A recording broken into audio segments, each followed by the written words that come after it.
I want to begin this video by directly addressing the headline Eric Dane dead at 53 after shocking ALS diagnosis. Before anything else, let me be absolutely clear, this is a hypothetical scenario created solely for the purpose of this discussion. Eric Dane is alive and well. This fictional headline is not real. It is an example. And today, we're going to break down why headlines like this are so powerful, so dangerous, and so ethically troubling in the age of digital media. We live in a time where information travels faster than ever before. A headline can circle the globe in seconds. A tweet can spark outrage in minutes. A thumbnail can trigger millions of clicks in hours. And in that high-speed information ecosystem, sensationalism often wins. Accuracy, nuance, and responsibility sometimes lose. That fictional headline I just read is crafted with precision. It is engineered to provoke a reaction. It combines shock, fear, and specificity in a way that almost forces you to click. The word dead in all caps is an immediate emotional trigger. It's abrupt. It's final. It demands attention.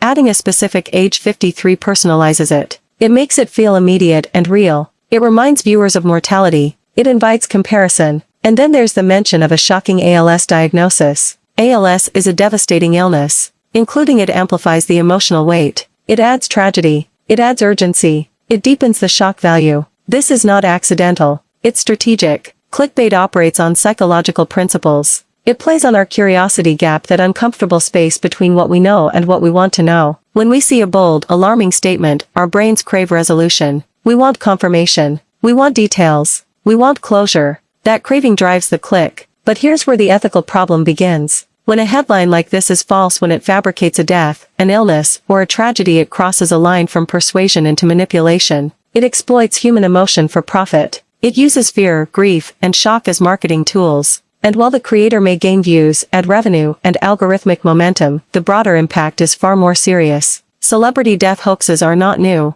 Long before social media, tabloids printed exaggerated or outright false claims about public figures. But the scale and speed of today's digital platforms amplify the damage. A misleading video title can be shared thousands of times before anyone verifies it. Screenshots circulate. Clips get reposted. People react emotionally in real time. Imagine being a fan who sees that headline. You might feel a jolt of sadness. You might message friends. You might post a tribute before even confirming the information. That emotional roller coaster, shock, grief, confusion, then relief or anger, is not harmless. It erodes trust. It creates fatigue. It conditions audiences to either overreact or become numb. Now imagine being a family member of the celebrity involved. Imagine receiving text asking if the news is true. Imagine having to reassure loved ones that the person is alive. That emotional burden is real. It's intrusive. It's unfair. And it is entirely avoidable. The defenders of sensational content often say it's just entertainment. Or people should know better. Or we're just giving the audience what they want. But that argument collapses under scrutiny. First, entertainment does not require deception. Drama can exist without fabrication. Second, responsibility does not disappear simply because the audience is curious. Media creators influence perception. With influence comes ethical obligation. And third, the idea that people want this ignores how human psychology works. People are naturally drawn to shocking information. That does not mean it is healthy or ethical to exploit that impulse. Let's break down why the fictional headline works so effectively as clickbait. The first element is certainty. It doesn't say reports suggest or fans worried. It says dead. Definitive language removes ambiguity. It presents speculation as fact. That certainty increases urgency. The second element is personalization. Including an exact age makes the story feel grounded and specific. It signals authenticity. It implies detail. The third element is tragedy layering. The addition of a serious illness intensifies the emotional stakes. It adds a narrative arc, diagnosis followed by death, even though the entire story is fictional. The fourth element is timing ambiguity. The headline doesn't clarify when this allegedly happened. That ambiguity increases urgency. It makes viewers feel as though they may have missed breaking news. When these elements combine, they create a powerful emotional trigger. And emotional triggers spread faster than rational analysis. The broader issue here is misinformation culture. When audiences repeatedly encounter exaggerated or false headlines, something subtle but profound happens: trust degrades. People begin to question everything. They become skeptical not just of clickbait channels, but of legitimate journalism. Real breaking news becomes harder to distinguish from fabricated drama. This has long-term consequences. In a society where trust in media declines, conspiracy theories flourish. When people feel uncertain about what is real, they gravitate toward sources that confirm their existing beliefs. The result is fragmentation. Echo chambers grow stronger. shared reality weakens. It's important to recognize that misinformation is not always political. Sometimes it's entertainment-driven, sometimes it's celebrity gossip, but the mechanism is the same. Emotional manipulation replaces factual integrity. We should also talk about algorithms. Social media platforms reward engagement.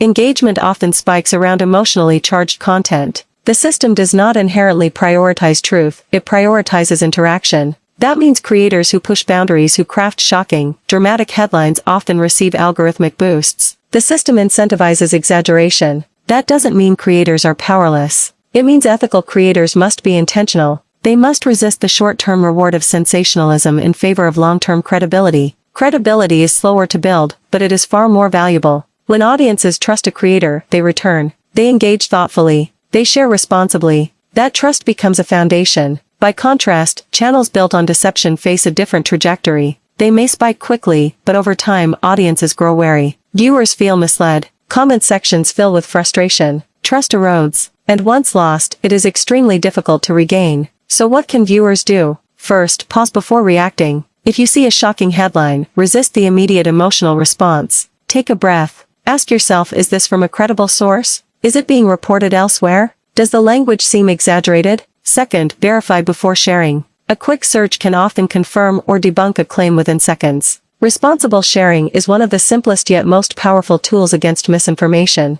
Third, support ethical creators. Platforms respond to engagement. When viewers reward accuracy, nuance, and transparency, they shift the incentive structure. Media literacy is no longer optional. It is essential. Being media literate means understanding how headlines are constructed. It means recognizing emotional triggers. It means questioning certainty when evidence is unclear. It also means acknowledging our own susceptibility. None of us are immune to clickbait. We are human. We are curious. We are emotional. Recognizing that vulnerability is the first step toward managing it. There's another dimension to this discussion: empathy. Behind every public figure is a real human being with family, friends, and a life beyond headlines. Treating someone's fictional death as a marketing hook dehumanizes them. It reduces a person to a clickable commodity. Ethical storytelling respects humanity. It prioritizes truth over shock. It values impact over impressions. As digital citizens, we shape the online environment collectively. Every click signals demand. Every share amplifies a message. Every subscription supports a model. If we want a healthier media ecosystem, we must cultivate healthier habits.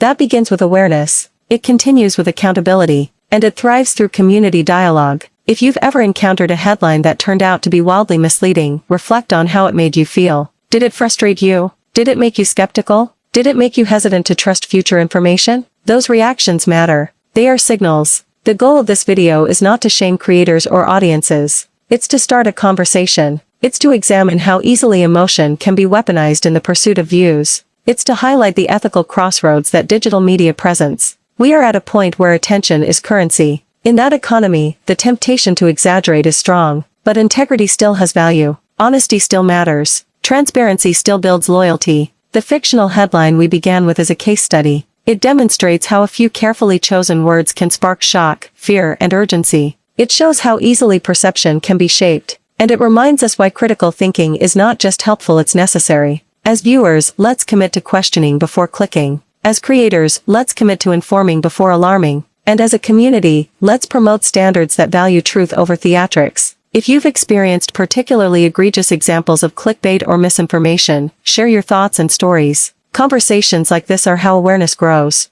They're how norms shift. They're how accountability spreads. Thank you for engaging thoughtfully with this topic. If you believe in promoting media literacy, consider supporting content that prioritizes clarity and responsibility. And if you want to continue exploring how to identify and challenge misinformation, check out the other discussions on this channel. Together, we can encourage a digital culture where curiosity is met with truth, not manipulation, and where headlines inform rather than exploit. Thanks for the watching and subscribe.